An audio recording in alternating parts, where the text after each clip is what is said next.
Hey there guys, and welcome back. So it is time to take this thing apart. Well, it's already apart, but time to go over how this thing was put together, all the stuff inside of it.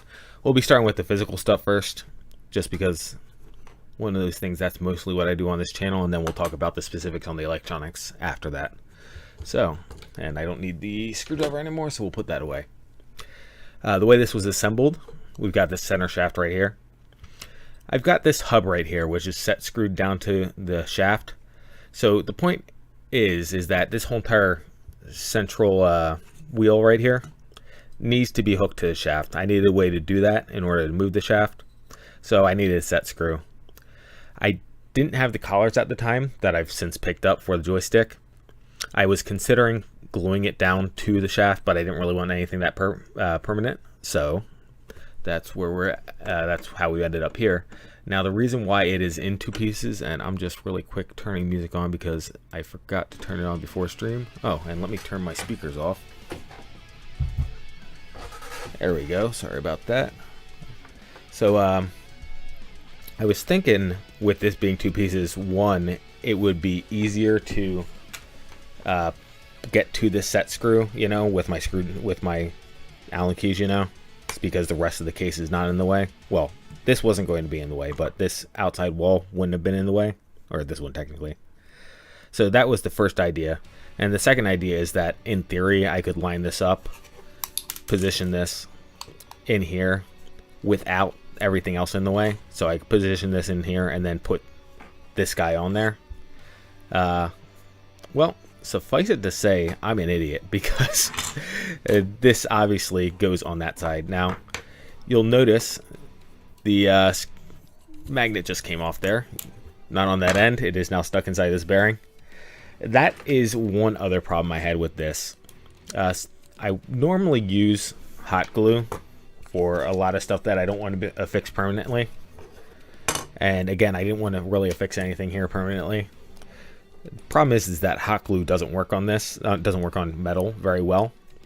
So I tried a few times, and for some of the earlier prototypes, I did have it sticking there with hot glue well enough, but it was not a consistent, it came off. It came off pretty often. For the time being, for the demo, I actually used glue stick. One of those things, I got glue stick for my 3D printer for PETG. That actually worked really well, and that was the first time this has come off. This magnet stuck on there for the, you know, ever since I put it on there. So it's been on and off a couple times, and that's the very first time it came off. So glue stick worked well enough, but one of those things, if I was to make a permanent project, I would just super glue it on. Would not bother with anything else. So, as alluded to, this then goes on to here. I've got little alignment hubs on the inside here to line that up. Again, this probably should have just been one piece. One of those things, I'll just get a skinny Allen key to reach in there. Since obviously you can see this magnet offset here is in the way. One of those things, you just get a skinny enough Allen key and come in from the side. Should be able to tighten it down. Actually, one of those things, once you get it close enough, then you can just turn it sideways, use it at the right angle. So that is one of those deals there. Should have just been one piece, part of the outside hub, and was a poor design decision. Otherwise, as for the rest of this, obviously, I was inserting these magnets, inlaying the magnets in the edge here, and I had to provide some material on the back end. This is one way that I do it. Every once in a while, that I haven't done so often on stream. On stream, often I've just been extruding this in a cylinder straightened out, but it doesn't really need to be. It can be, you know, round like this, and it's not that big of a deal. Otherwise, we have these knobs on the inside, or actually, before I do say that, you'll see I have holes in each of these. That is to get the magnets back out at the end. These magnets have to be all polarized the same way in order to stick to the inside magnet here. Otherwise you have some that will not stick. So in case I put them in backwards, which I was trying not to, I was trying to keep consistent, but just in case, I needed a way to pop them back out. And again, once I disassemble the project, I wanted a way to push the magnets back out, since it's going to be pretty difficult to get them out from this side. So that was the design decisions there. You'll see the tabs now, as I was saying, along the edges. I just got 3 tabs to align it on the inside here to these guys. And then for bolting it together, we have these recesses for M3 bolts and captured nuts, just like I always do. So captures nut, you can see the backside right there. I don't know, it's a little hard to see on camera, I guess. Kind of see it glinting off the light if I get it at the right angle, but just captured nuts, no big deal. And again, because this is printed this direction, this orientation, this is we need some overhang relief. And because I didn't want to worry about which orientation I was printing this, I did overhang relief on both sides. So that is those parts. I ended up printing some spacers to go on either side because the magnet kept on dragging it over to the side. So it, just suck it into this magnet right here on the inside. And the one side I think got it worse than the other. It looks like they're both the same. I don't know if you can see it on stream. May not be. Maybe if I get the right angle, but you'll see scratch marks where it was scraping against the wall. One of those things. It happened enough times that I was like, you know what, I really just need to put spacers in here. I didn't want spacers at first just because I wanted this spinning as freely as possible, and I was concerned that the spacer was going to introduce too much friction. That is entirely not the case. That's really not something I should have been overthinking. Should have had the spacers in there to begin with. And that covers the central hub here. So that is all out of the way. And these are all the bolts that went with that. So now onto the sidewalls. Sidewalls, as indicated, these 2 magnets have to be facing the same exact way, which is exactly opposite to these guys. Actually, these don't have to be the same exact way individually. These actually could be opposite magnets, so long as the plate facing them is also opposite the other plate. So long as this guy sticks to this guy and that guy sticks to this guy, we have no problems. That's the only requirement, really. But every single last one of these magnets on here, on this one, has to match this one, and every single last magnet on this one has to match this one. So, those being the requirements, obviously I got the bearings in here, because again, I wanted it to be able to spin as freely as possible. And if you'll give me half a second, because I haven't been able to listen to the feedback on the music. Where did my YouTube hub go?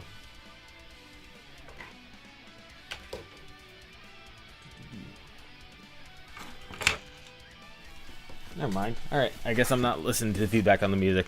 I have no idea where my Bluetooth hub went. Oh, there it is. It's right in front of my face. Ugh, sorry about that.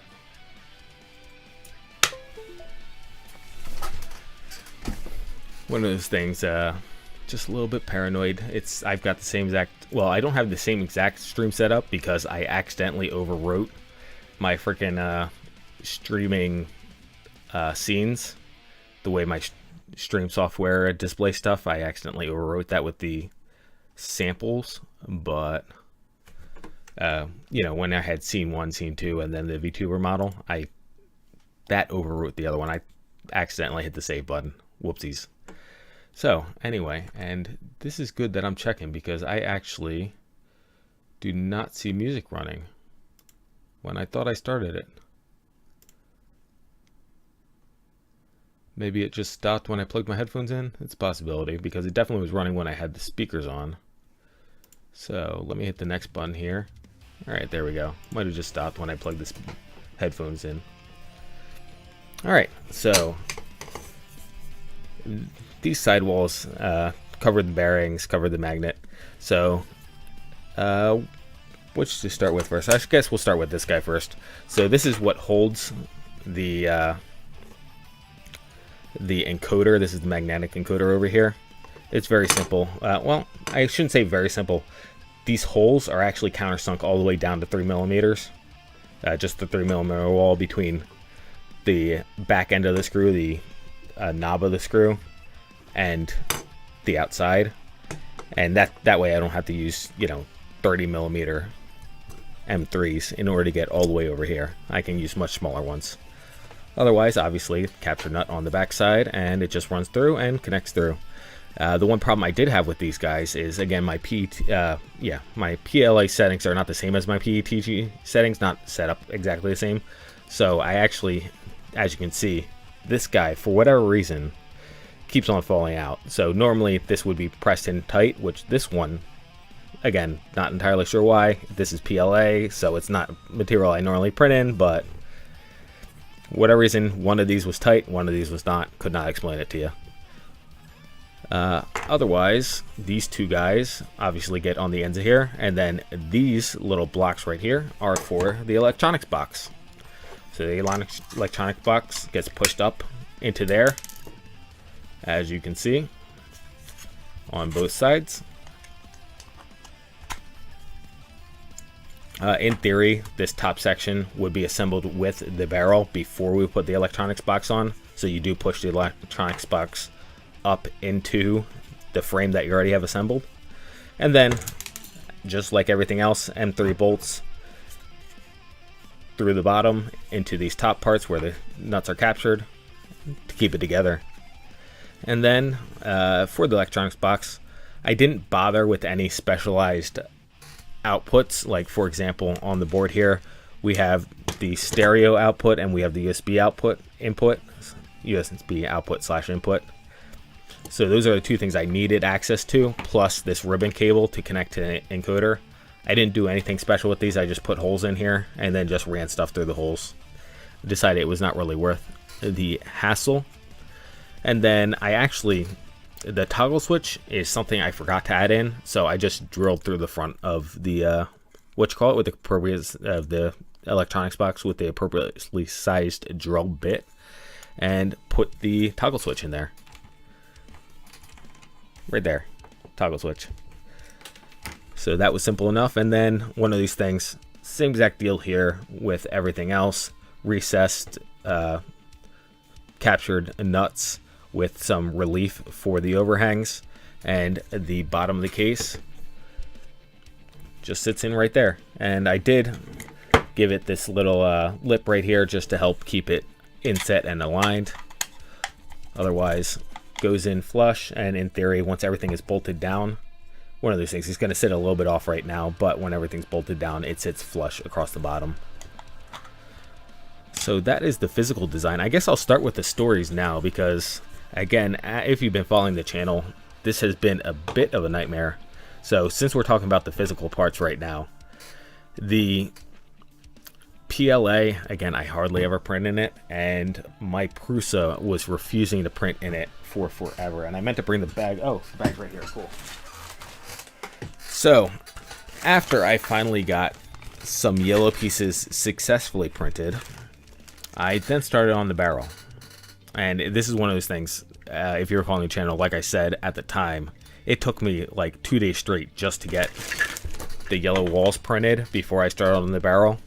So the barrel, obviously a relatively large print, that was running for a long time.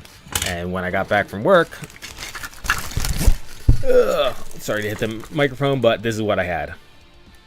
I had a large amount of filament just completely destroyed because it delaminated and delaminated from the bed and just went all over the bed and made a complete mess. So that was nightmare number one. Well, nightmare number two, just because it was such a pain in the butt getting my printer to print PLA to start with. For the record, I cleaned the entire extruder twice and the bed like 3 or 4 times. It seems like my best shot was actually flipping the bed over. Now, my bed being two-sided on the Prusa is, in theory, should be getting used the same amount both sides, but I guess that's not the case. I guess it's one of those things, I take it off, I take it to the sink to clean it periodically, and I happen to pick it up from one side, clean it, flip it, and then end up flipping it back over, I guess, when I bring it back to the room. It's one of those things. I often also sit it down in the dish rack after I'm done cleaning it, just to let it drip dry for a little bit before I bring it back. So I don't know why one side is evidently more used than the other, but I found that was my biggest issue, is just that it's one of those things. I've had this printer, the Prusa, for I think 2 years now. Maybe 2 years now. So the bed has been the same exact bed, and I've done a huge amount of printing on it, and evidently I've just used one side more than the other side, and the PLA was just plain not sticking to the one side. So that's story number one out of the way, and that is all the mechanical parts out of the way. So now we can move over to the electronic parts, since this guy is literally... Oh, actually, one more thing I wanted to mention, just point out in case you have not noticed. Color scheme. I made sure to do the color scheme, so one of those things. Got the yellow jacket kind of thing with the red highlights, which is wheel edges and the electronic box, and then obviously brown for fur hair, etc. This I opted to, instead of running the ribbon cable out the back end, keep the ribbon cable close in between. So if you saw the stream, the ribbon cable split around this quote-unquote tail part right here and came down. I did that specifically because I didn't want anything that obvious coming out. So if the cable splits around these edges and then goes towards the back, that's less noticeable than having a rainbow colored ribbon cable just flying out the backside here, which is why these pins are facing the opposite way of what you would normally, how you would normally solder this. Normally you would solder these pins facing backwards so that this entire front face is clear for the shaft. In my situation, because the shaft is small enough, it can fit in between the pins, and that's not an issue. And again, that allowed me to keep the ribbon cable more hidden than if it ran out the back. Now, one other thing I looked at was actually making a full tail. One of those things, again, I have not developed any artistic 3D design skills, so I did what I could, but it was just plain not coming out with the lofts that I was using to look anything decent.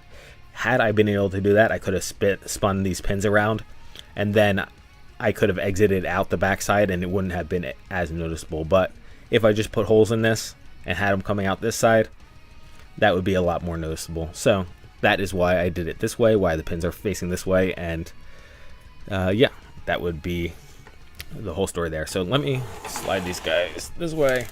And now on to, like I said, the electronics. So this is an AS6500, AS6500. I might be getting the digits a little bit backwards, but you'll figure it out if you go on the internets.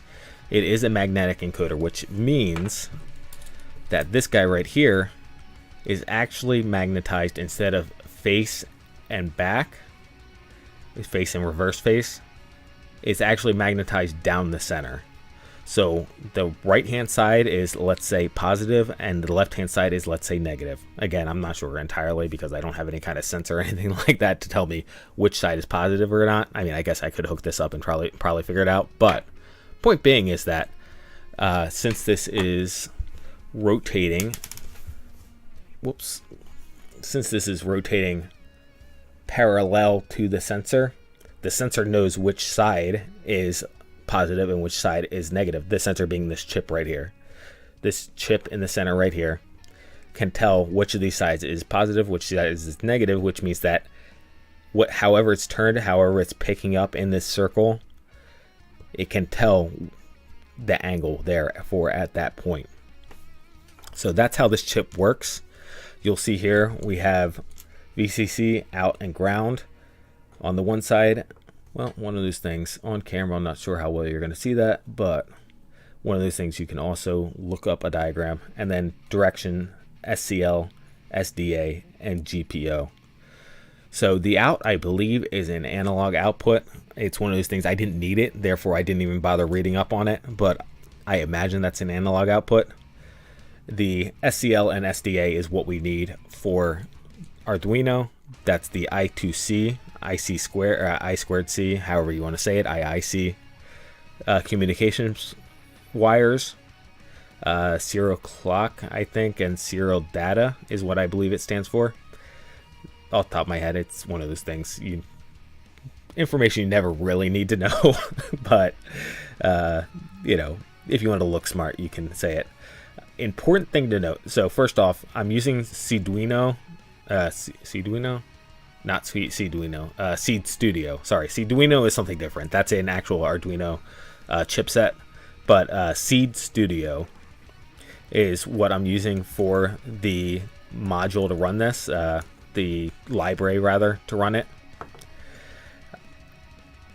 It said to desolder this right here, so I did, and it worked. I don't know how necessary that is because I didn't try it without desoldering it. I just said, look, they said to desolder it, I'm desoldering it. So one of those things, if you're going to use this board, you may very well need to desolder one of these pins. If you have a soldering iron, which I'm assuming you do, but maybe you don't because you just do plug and play Arduino stuff, that may be an issue. But desoldered this guy. The other very important thing, which I did not realize and caused me to lose a day of production here, is this DIR pin has to be tied down. The very first time I plugged this in to test it, tied down, it either can be tied low or high. One of those two, it just has to be one. It can't be floating. The first time I tested it, for whatever reason, it actually worked out just fine. It's not supposed to. If you don't tie this DIR pin high or low, it's supposed to give you erratic feedback. I swear, the first time I did it, I didn't even know that you needed to tie this DIR pin, and I was getting regular feedback on my first trial, and therefore, again, I lost a day because I said, wait, I literally just moved this from the test board onto my other board, so it should still be working, right? So why isn't it working anymore?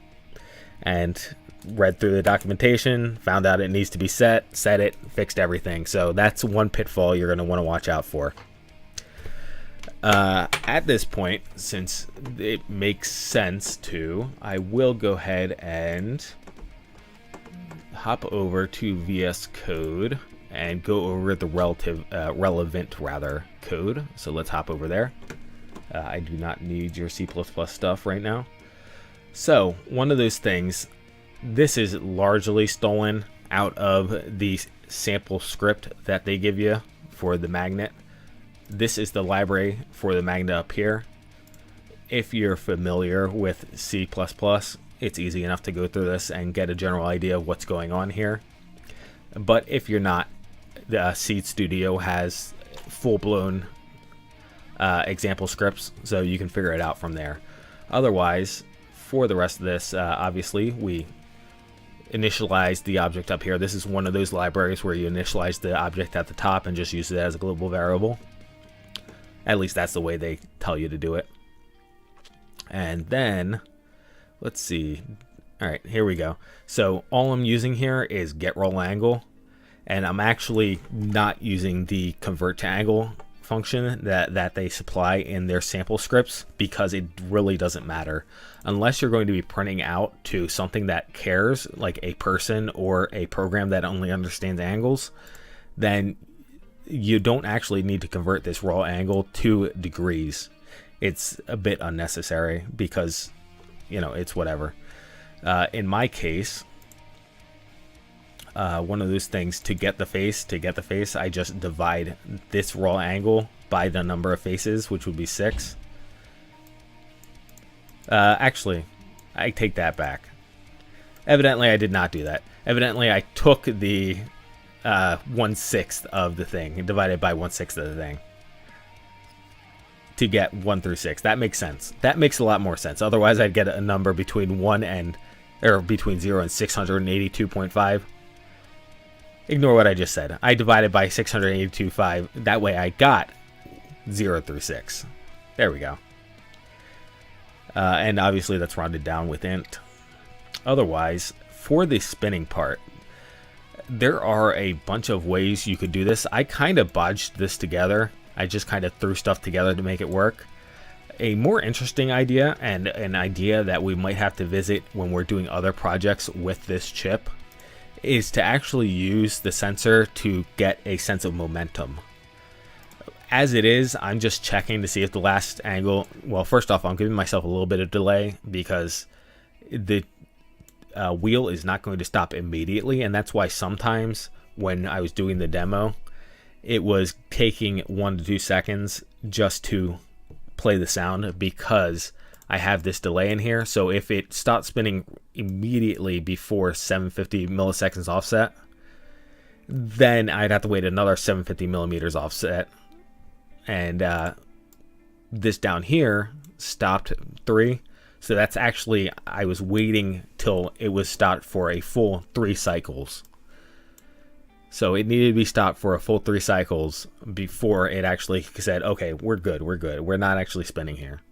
Because if it was spinning slow enough, it may see the same face for multiple times. And it's actually, I shouldn't say the same face because we are using raw angles here, but it would be close enough for the thing to say, okay, we're not etc. You understand what I'm saying. I bodged together enough code here that it did not preemptively trigger, which was the biggest deal. That was my biggest concern, was that it was going to preemptively play the sound before it was done spinning and end up on another face. So again, all we did here was just give ourselves a little bit of time for it to stop spinning, check to make sure that it has stopped spinning. So this angle is less than 0.5, just a number I came up with. I played with this a little bit. That's the number that felt good when I spun it. And then again, this stop 3, I think I might have tried stop 1, stop 2, just to see how it turned out. But we ended up with 3 recordings that said that it was stopped before we finally came down here and did everything else. So that is all the relevant code rather here. I guess the one thing I didn't say is, obviously we start this whole entire event chain, this event start chain right here, we start checking when we all of a sudden find out that the new face is not the same as the old face. So until that happens, we don't actually start checking for it to spin, and we don't start keeping track of the changes in the spin. So back to the camera to move on to our next component, because again, that's everything that went into checking the rotation of the device. So that is this guy, and we shouldn't need that guy anymore. We'll start out, I guess we'll do the MP3 player next. This is a serial MP3 player, that's what it's labeled. One of the things, again, camera may not be able to pick it up well enough, but it's labeled serial MP3 player. Online, everything is tagged YX 5300, YX 6300, I believe is the codes that they use, but this chip is not actually that one. This chip is a different chip. They say that in the like down low in the Amazon description, it will say, oh, by the way, we're not using the same chip, we're not using the YX chips. Whatever, it works the same exact way as far as I can tell. This is not what I started out with. I actually started out with an SD holder and a audio output jack. I had the audio output jack from other projects. I had an MP3 player, a DF player. I have no idea what happened to it. For some reason, it's not in my project box, and it's not in any of the like actual half completed project boxes. So it's not in my component boxes, rather what I should have said, and it's not in any of my project boxes. So I have no idea where it went. I could not tell you. But I've been wanting to get SD card readers for a while now, because I have plans of doing projects that record data or that feed data back. So it was on my list of components to buy, so I bought one of these and then looked at a tutorial. Now this right here is a very, very, very primitive low pass filter, just resistor capacitor filter. Okay, this surprisingly does surprisingly well with music. However, the second, first thing I should say is this, what is it, PTR, PRT, something like that. You need to use a specific setup with the audio. You need to convert the audio into something like a single channel. I almost want to call it a bitmap almost, you know, just a very reduced low quality signal for this to just feed off of here and send through the audio jack right here. So you need to do special preparation work to do it this way, and the quality was actually almost good enough with music. However, the second that I tried to do the Corona sound clips, it just went completely out the window. The sound quality was completely unacceptable, especially when I was putting in this much effort to again, speaking of this much effort, thank you again to Tianya for allowing me to use these images. again, if these images were not here, this would not be nearly as fun as it is. I am just very grateful to be able to have some artwork to put on here. So, anyway, back to the issue at hand. Sound quality went to absolute crap when I converted the voice clips, the stream clips, sound clips to this format, and therefore I had to just abandon this completely. So I played around with different setups for resistors and capacitors. I really needed a lot more complex system with op amps and whatnot, as far as I understand it from reading online, but I do not have any op amps at all, because it's one of those components that you only need when you need it, and it's not clear when you'll need it for other projects. So since it's not clear when I'll need it for other projects, unlike the SD card reader, which I 100% know I'll be using this one in the future, it's not something I was going to put money in. I have decided to put money in. Again, there have been other situations where maybe an op amp would help me, but it was a heck of a lot easier just to go to this single board. This single board, is the documentation on it is very straightforward. You just send serial commands, which just basically means that you open up a serial port and then you throw a whole bunch of hex code through the serial port, just a series of digits. Actually, I should have... Do I have the PDF? Let me look at my folder here to see if I have the PDF downloaded, because I'll run through the PDF if it's here really quick. But looking for a PDF. I'm not seeing it. Alright, I'm not seeing it, but maybe I pull it up anyway, just because it is kind of useful, because we haven't talked about serial commands yet to bring up. So this was the YX, what was it again, 5300 data sheet manual.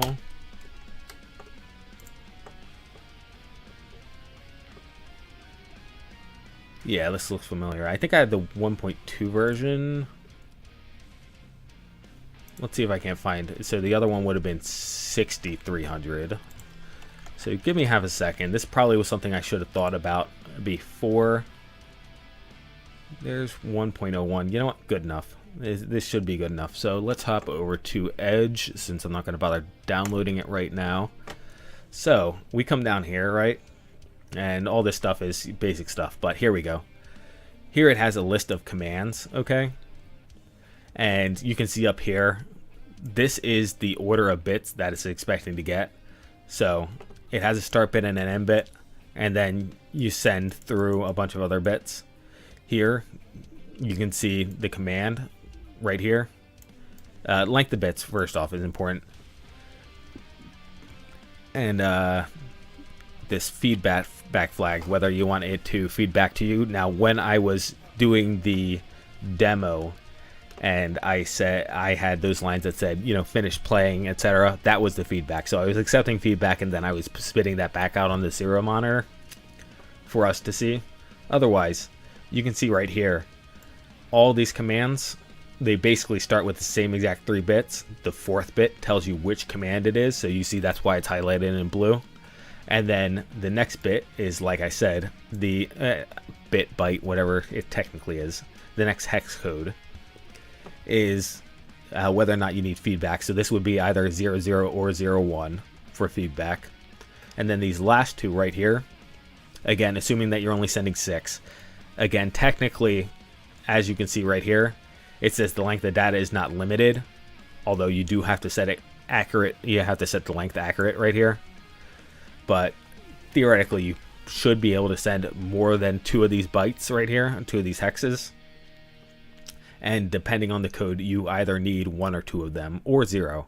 You can send zeros, as you can see for most of these guys, but for playing the songs, I went with this play with folder as opposed to any other play, you know, play with index, play previous song, play next song, etc. I went play with folder is how I did it. And I set folder to 01 and 02. Now notice here, this is not 01 some name.mp3. This is 001 some name.mp3. That's something I had to fix on my things. I put 01 laugh.mp3 the first time, and then I had to add the extra 0 in order to make it work. So that is that. Oh, and just an important thing, because again, we haven't talked about serial. RX goes to TX, you crisscross when you're doing these UART things, the things that use RX and TX, you crisscross, so RX will go to TX and TX will go to RX. So that is that. That is on to Visual Studio Code, I think, is where we're going with that next, because I don't have anything else visually to show you. Let me get over to that on my screen. There we go. So this is using the MP3 module provided. Actually, this is not provided by the maker themselves, I don't believe. I believe this is just another one. Not 100. I actually can't remember at this point, because I actually looked at 3 or 4 different libraries for this thing, because again, it is just serial commands, so it's not entirely necessary to use the library. You could do it yourself. I ended up going with the library just to make my life easier. Important thing to note right here, this threw me for a loop because I don't use software serial too often, and I did not realize that I could not just use the RX off of the Pro Micro board. As it turns out, I needed to use a different pin. Let me pull up Arduino software serial. 1 second. Another one of these things I probably should have pulled up ahead of time, but did not think about where I was going with this. So back to Edge really quick. You can see right here, not all pins can support interrupts and cannot be used for RX. So they tell you right here in software serial that you need to change the pin. I looked at my data sheet for the Pro Micro, and I did not pull that up either. Boom, micro pin out. Here we go. And one of those things, you can just look here and figure out, what you need to use. Actually, I take that back, because it actually doesn't say serial for the 8 pin down here on this specific image. But I went through here and said, okay, A8 is open, I'll use A8. You can, there we go. Not all pins on the Leonard and Micro. I was going to say, I know all these pins are not valid on my Micro. Here's the list of pins that are valid on the Micro. 8, 9, 10, 11, 14, 15, 16. There we go. So anyway, sometimes you just need to do some extra reading. That's another one of those things that set me back like a day, because I couldn't figure out why I wasn't getting serial responses. And that would explain it, is because I was not actually hooked up to serial correctly. Otherwise, one of these things, it's a library, so you just use the library as you normally would, except for I went ahead and added in this song folder command. I actually came over here to the library, wrote this in so that I'd be able to play song and folder, because this is the list of commands this library supports, and as you can see, there's not a song and folder option, so I had to actually add that in myself, and then I was able to use the library to do the other stuff. And if we look at the code, MP3 init, one of those things, I just came over here. I think I came over here. Yeah, here we go. So I took this code and set this code up to be inits. And then, actually, you know what? I'm saying this is a library. This may have just been straight up sample code, to be fair, but it's effectively a library so long as you make some modifications. And then for MP3 loop, I just added that down here into the loop. Again, I wrote that into the other file. So I looked at the sample code. This is what the sample code was doing. I cut out the rest of the commands, not the commands, but the lines of code that said, okay, check to see if there's serial input, and if there's serial input, send the serial input to send MP3 command. That's what the rest of the code is in here. I deleted that code and only kept the decode MP3 answer, and then just plugged that into my loop function. Otherwise, up here, when we have a new face, that's where I come up here and say, all right, play audio. Yeah, that's the only thing we need here. So play audio, very simple. play audio is right here. We get a face, and this is going to be face 1, 2, 3, 4, 5, 6. You see I have that annotated right here, what each of those faces are. Originally I was going to have happy as number 1 and go down the list, just cycle in your head, cycle this through so that happy's at the top, and then sad and scream are right after bonk. The problem is that I put the stickers on before checking what the alignment of the magnet was, and the magnet was aligned such that sad was now number 1, was the quote-unquote first face, 0 degree face. So I had to just adjust my code. One of those things is much easier to adjust the code than it is to peel the sticker off and destroy the sticker and then cry. And then here, back to my song folder, send MP3 song folder function I wrote. It's always folder 1, so I just send it XO1 and then the face that I want to play. And again, that's going to do song 1, 2, 3, 4. Important to note that this face is 1 indexed because the serial MP3 player is 1 indexed. It's not 0 indexed. And that would be everything for the serial MP3 player. So the only thing we have left is the keyboard. So let's hop back to the camera. And now we get to talk about the Pro Micro. So certain boards, the Pro Micro being one of them, it's the 32U8s, the 32U8 boards and the SAMD board chips.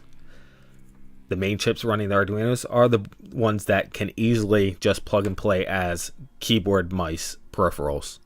Again, while I've been doing research, I have found another library that allows us to do other peripherals. I haven't gotten around to looking into that because obviously I've been busy with other stuff, but we will be looking at using it as things other than mouse and keyboard. Otherwise, for Arduino, it is extremely stupid easy to take any Pro Micro and plug it into a computer and use it as a keyboard. This took the least amount of time. What really set me back here, and I said this on stream when I did my project update, is that these ones I got off of Amazon, this USB port snaps so easily. I did reinforce the ground pins with extra solder to try to avoid that, but even on one of the other boards, after reinforcing, because it broke before, even after preparing it and putting extra solder there, the ground pin stuck. It was just the pins in the back, the data pins, that actually broke while still connected to the ground pin. So it's one of those things that was an absolute nightmare, and I destroyed 2 boards by breaking the by breaking the USB off. The third one I might be able to salvage. I accidentally, you might notice, you see the little black part by my finger here? That's a hole going into the middle of it. I accidentally got solder all the way into that hole and onto the pins on the inside here. So that board is just plain. I might be able to take a hot gun to it, and my hot air gun is at work because of the epoxy stuff. I might be able to take a hot air gun to it and clean out those pins, but that obviously did not happen. Which brings us on to another story. So, well, that was its story in and of itself, but when I was trying to get this video, or the demo video, up last week, I just wanted to, because it's one of these things, since I've got everything full screened, I haven't been keeping track of the stream just in case something happens, so I wanted to just double check that. Sorry for the interruptions, just getting my windows rearranged so I can keep a better eye on stream. So anyway, one of those things, I wanted to do the demo on Saturday. Obviously it didn't happen on Saturday because I busted this USB port off on the third one. So I ran up to Micro Center. Again, as I mentioned on stream before, it's an hour drive to Micro Center, which is why I don't go there terribly often. Picked up 2 of their boards. I figured 2 because if something happened, it would be fixed. I said on stream their boards, for whatever reason, should have been plug and play and should have worked. As it turns out, I made a mistake. It was 100% my fault because I was panicking and rushing, and I miswired my first board. So my first board, I had the serial pin going to the wrong side. I had my sides flip-flopped on the serial pin, and I think also the I2C pins. I think I had my sides flip-flopped. And actually, no, it was just the I2C pins. I take it back. It was just the I2C pins. And therefore, that was 100% my fault. Basically, what happens here is, and I grabbed these other boards just to show you. It's not really it's not really me making excuses, but it's important to keep this in mind because this may happen to you. You'll notice on this board I've got A2, A3, which on our Pro Micro is our I2C pins right here. And then my D2, D3 are over here. So these are offset. They're going opposite directions. This is a nano. So I've got D2, D3 starting from the left-hand side of the bottom here. And then A2, A3 from the other side. So they're catty corner. We look at an Uno. Got my digital pins starting from the bottom side over here. Got my analog pins going the opposite direction, 0 up top, 5 down bottom on the opposite side. Here's in Mega. Mega has analog pins going one direction, and then digital pins going the opposite direction on the other side. That is not what's happening with the Micro. The Micro has analog pins and digital pins going the same direction. So when I'm soldering the PCB, I've got it upside down. So I'm taking the PCB. What was happening as I was taking the PCB, flipping it upside down and going, okay, I'm looking at the top left-hand side for my pins I want, and it's working. So I did my soldering there. Then I did my soldering and flipped it over the other side and said, okay, they should be, over on this side. And they were. I was seeing 2, 3 over on this side, and when I flipped the other direction, I was seeing 2, 3 over on this side. So as far as I could tell when I was doing my soldering, I had everything lined up, because on this side I had 2, 3, and on this side I had 2, 3. And it happens to be they were not opposite, so it didn't register in my head that I was going to the wrong pins. I was just like, oh no, the digital pins are going to be on one end and the analog pins are going to be on the other. And yeah, because I got so used to this layout where it's not this layout, but this layout where it's going to be opposite, where the digital pins run one direction and the analog pins run the other, I got complacent and screwed up the wiring, and therefore my 2 hours spent picking up boards from Micro Center was wasted, because I thought there was just something wrong with those boards, and instead of the video coming out last Sunday, it came out yesterday. And it largely came out yesterday just because I had wasted so much time that I decided, you know what, let's just wait till I have a nice relaxing day because again, Friday was a half day at work for me because of the holiday. So because Friday was a half day, I decided, you know what, give myself plenty of time to relax. I'll just wait till Friday, put it out Friday. And I did other streams, obviously, this past week instead. So yeah, that was that adventure right there. Make sure you're keeping a really good eye on which pins you're soldering when you're soldering upside down for PCBs, because it can get confusing if they're not in the orientation you expect them to be. So anyway, with that story out of the way, back to the keyboard module. So let's go ahead and hop over to Edge, because I made sure to pull that one up. And really quick look at the keyboard. So here you go. As you can see here, okay, I said 32U8. That was inaccurate. 32U4 evidently in SAMD boards. So anything, and I pulled up this page as well, anything over here that says 32U4, so you can see this guy we found, these guys we found, you can keep on going down the list. So I just picked out the smallest board. Well, I shouldn't say the smallest board I could find, because I think I saw some Arduinos that would have worked, but I went with the Micro. Just for reasons, I went with the Micro. And that's the board we went with, because I was trying to fit it into a small area. Otherwise, you can get a Leonardo. And I think the funny thing is, I think the Leonardo is like the same price as the Pro Micro, unfortunately. So if you don't care the size of it, you might be able to just pick up the Leonardo instead. But regardless, once we got this in here, then it is a very simple script. So let's just look at one of these really quick. We can ignore the wiring, but as you can see right here, in this situation, we're pushing a button to write stuff on the computer screen. Keyboard.print, easy enough. Now in our situation, we're using keyboard.press, and oh, I already had this page up. That's why I thought I had the other one up. The other one up that I wanted you to see is modifier and special keys page. So right here, you can see there's other methods such as write and press instead of print. We're using press because we need to send hotkeys.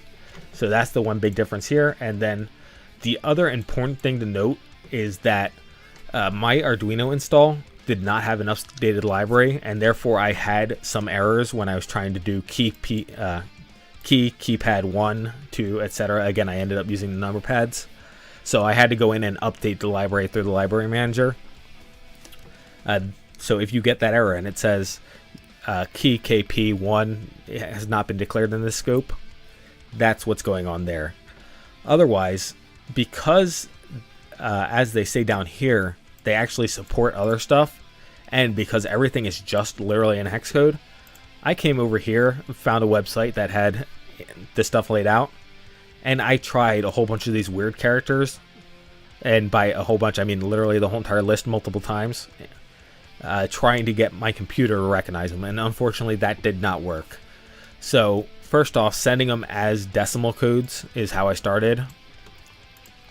Well, actually, no, I take that back. I sent them as hex codes specifically designed, and it was only picking up like this one, and I want to say this one. That may not be entirely accurate, but it was picking those up as left and right Windows key is how it was picking those up, and everything else just plain did nothing. So, okay, I went from having those hard-coded as hex codes to I just said integer I equals 128. I set up, let me switch over to the camera really quick.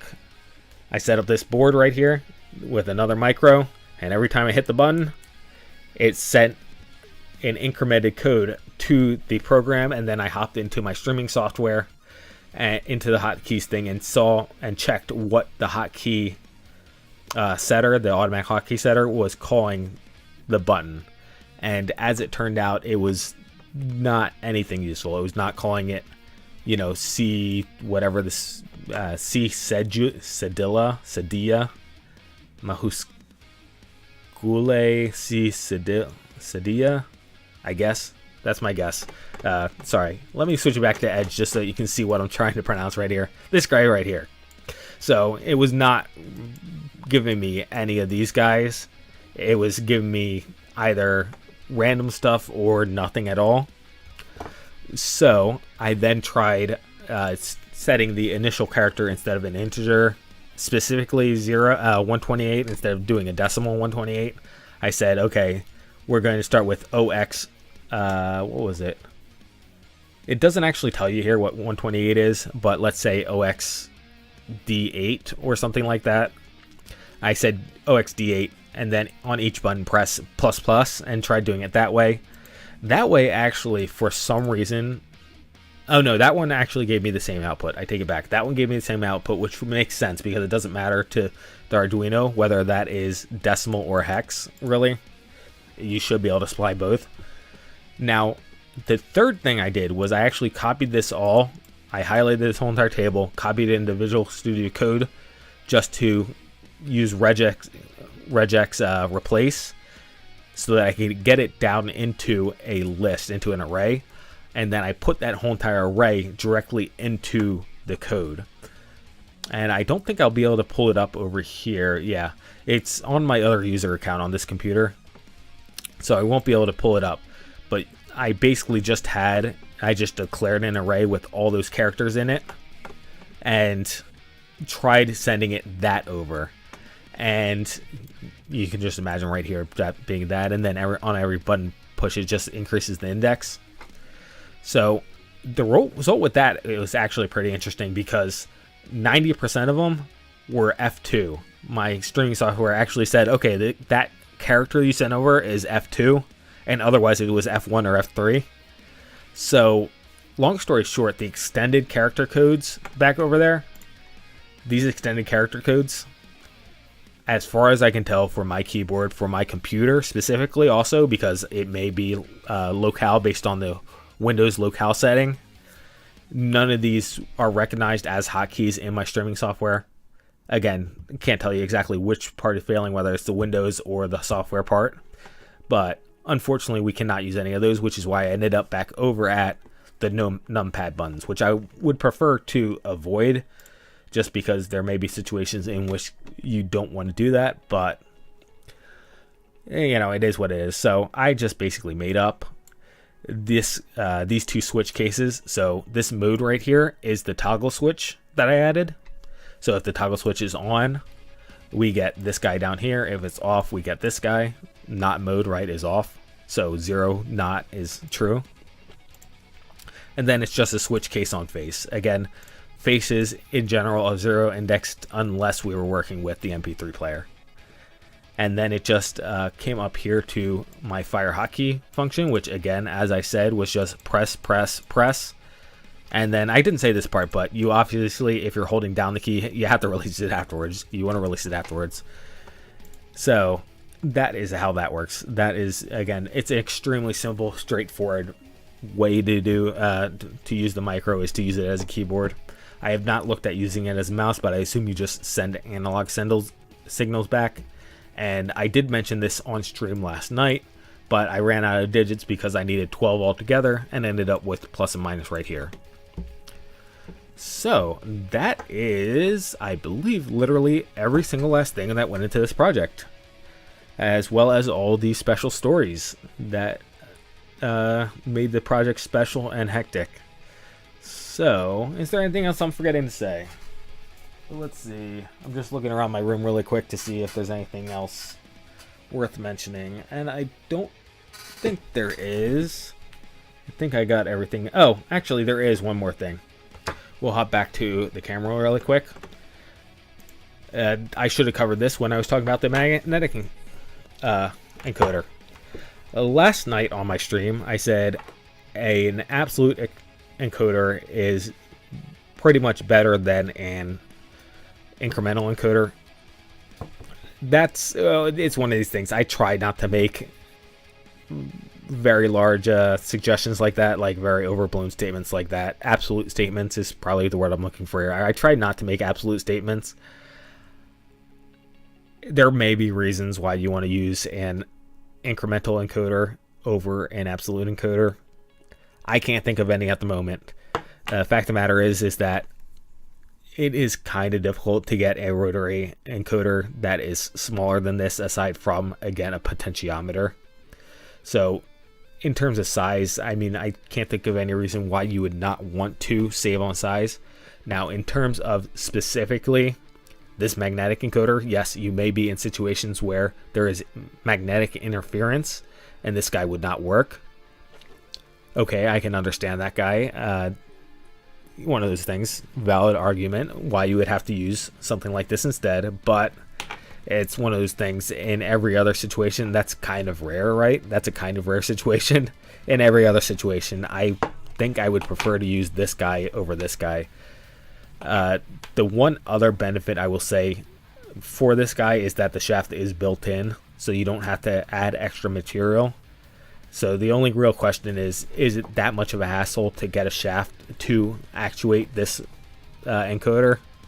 Because generally speaking, again, this encoder just gets bolted to the back of your shaft, which means that it really does not take up much space and is not terribly hard to mount.